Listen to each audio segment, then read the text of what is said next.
کے نام میں جو نام سب ناموں سے اعلیٰ ہے، آپ سب کی سلامتی ہو۔ خدا ان کا شکر، خدا ان کی تعریف کرتے ہیں جس نے آج ایک اور بابرکت، خوبصورت اور فتح مند دن ہماری زندگیوں میں دیا۔ ہم خدا ان کا شکریہ ادا کرتے ہیں۔ اور آپ سب بہت ہی زیادہ خوبصورت لگ رہے ہیں اور لگنا بھی چاہیے۔ جانتے ہیں کیوں؟ اس کی وجہ یہ ہے کہ جس بدن کا ہم حصہ ہے وہ خود بہت خوبصورت ہے۔ آمین۔ ہمارا خداوند اتنا خوبصورت ہے اور ہم اس کے بیٹے اور بیٹیاں ہیں، ہمیں بھی خوبصورت ہی لگنا چاہیے۔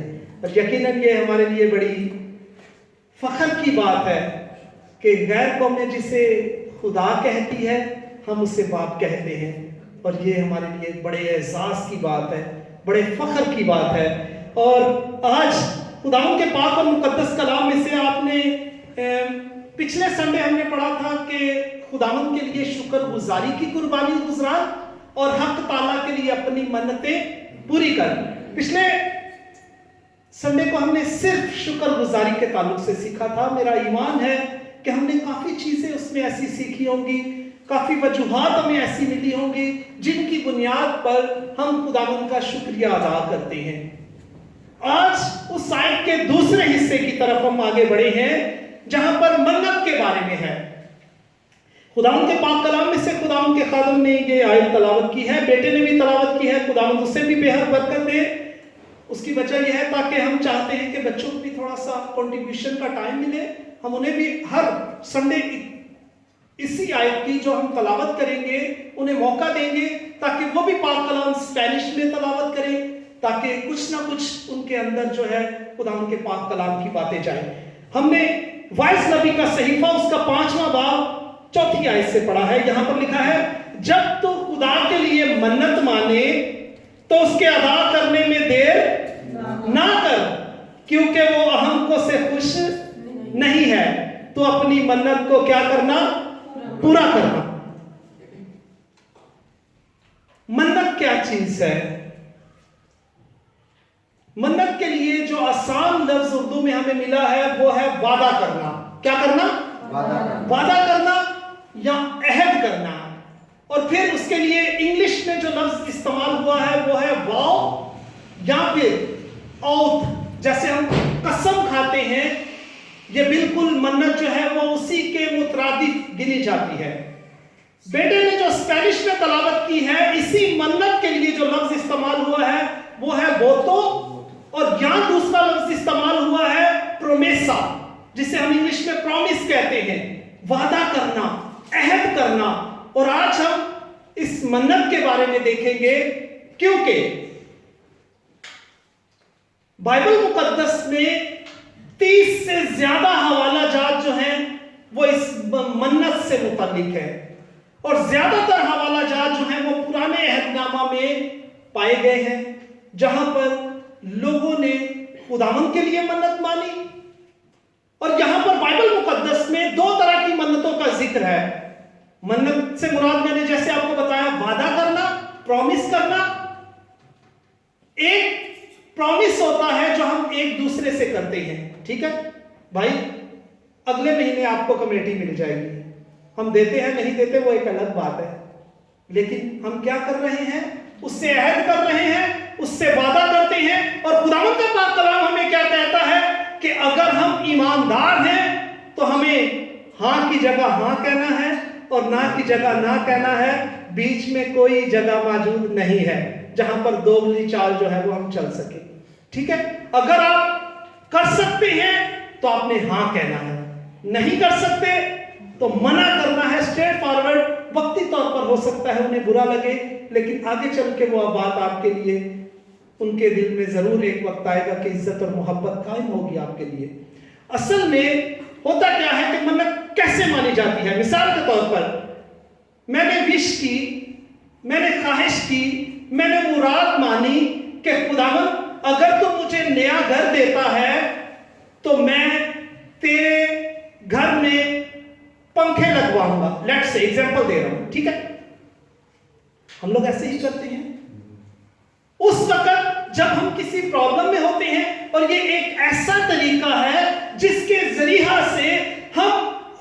کیونکہ خداوند نے کہا کہ آزما کر دیکھو کہ میں کس قدر مہربان خدا ہوں، آسمان کے دریچے کھول کر تم پر برکت برساتا ہوں یا کہ نہیں۔ لیکن جب بھی ہم نے منت ماننی ہے نہایت سوچ سمجھ کر، کیونکہ اس کے بعد ہمارے پاس کوئی آپشن موجود نہیں ہے کہ ہم اس سے منہ کر سکیں۔ آج ہم اس کی افادیت کے بارے میں، اس کی اہمیت کے بارے میں، اس کی برکات کے بارے میں اور اس کے ڈس ایڈوانٹیجز کے بارے میں بھی دیکھیں گے، اور بائبل مقدس میں سے دیکھیں گے کچھ لوگوں نے منت مانی پوری نہ کی، کیا سزا ملی؟ کچھ لوگوں نے منت مانی پوری کی، کیا بلیسنگ ملی؟ یہ آج ہم دیکھیں گے۔ خداوند کے پاک اور مقدس کلام میں نے وش کیا کہ خداوند مجھے ایک اچھا روزگار دے گا تو میں خداوند کے لیے یہ منت مانتا ہوں کہ میں خداوند کے گھر میں مٹھائی لے کر جاؤں گا۔ ایک ایگزامپل، ٹھیک ہے، مثال کے طور پر خداوند نے مجھے روزگار دیا، اب چونکہ میں نے خداوند سے منت مانی تھی، میں نے خداوند سے عہد کیا تھا کہ خداوند اگر تو مجھے یہ برکت دے گا تو میں اس کے عوض میں تیرے گھر میں، تیرے پاک گھر میں، تیرے خادموں کے پاس یہ چیز لے کر جاؤں گا یا جاؤں گی۔ خداوند نے اپنا کام پورا کر دیا، اب باری ہے میری، کیا میں وہ کام کرتا ہوں؟ کیونکہ خداوند کے پاک کلام میں کیا ہم نے پڑھا ہے کہ جب تو خدا کے لیے منت مانے تو اس کے ادا کرنے میں دیر نہ کر، کیونکہ خدا احمقوں سے خوش نہیں ہے۔ دیکھیں، سب سے پہلی منت جو ہے وہ بائبل مقدس میں کس نے مانی؟ پیدائش کی کتاب 28واں باب میرے ساتھ مل کر نکالیے گا۔ پیدائش کی کتاب بائبل مقدس میں سے پرانے عہد ناموں میں سے پہلی کتاب، اس کا 28واں باب، اس کی 20ویں آیت سے میں پڑھوں گا، بلکہ 19ویں سے پڑھتے ہیں تاکہ آپ کو واضح طور پر سمجھ آئے کہ یہ بہت ہی امپورٹنٹ ریفرنس ہے۔ یہ پہلی منت ہے جب بائبل مقدس میں جو ہمیں نظر آتی ہے۔ پیدائش کی کتاب 28واں باب اس کی 19ویں آیت سے لکھا ہے اور اس جگہ کا نام بیتیل رکھا، لیکن پہلے اس بستی کا نام لوز تھا۔ اور یعقوب نے منت مانی اور کہا کہ اگر خدا میرے ساتھ رہے اور جو سفر میں کر رہا ہوں اس میں میری حفاظت کرے اور مجھے کھانے کو روٹی اور پہننے کو کپڑا دیتا رہے اور میں اپنے باپ کے گھر سلامت لوٹ آؤں تو خداوند میرا خدا ہوگا اور یہ پتھر جو میں نے ستون سے کھڑا کیا ہے خدا کا گھر ہوگا، اور جو کچھ تو مجھے دے اس کا 10واں حصہ ضرور ہی تجھے دیا کروں گا، دوں گا نہیں بلکہ دیا کروں گا۔ بزرگ یعقوب، بزرگ ابراہیم کا بیٹا اسحاق کا بیٹا یعقوب، یہ سفر پر ہے، اور سفر ایک دن 2 دن کا نہیں تھا، لمبا سفر تھا، جنگلوں کا سفر تھا، بیابانوں کا سفر تھا، دشمنوں کی جو ہے وہ وہاں پر خوف تھا، ڈر تھا، موت کا خوف تھا۔ تو وہ اپنے خدا سے عہد کرتا ہے کہ میرے خدا اگر اس سفر میں جس پر میں چل رہا ہوں تو میرے ساتھ رہے، مجھے کھانے کو روٹی پہننے کو کپڑا دیتا رہے اور میں اپنے باپ کے گھر میں سلامتی سے پہنچوں، جب تو میرا سفر مبارک کرے تو پھر اس کے بعد میں کیا کروں گا؟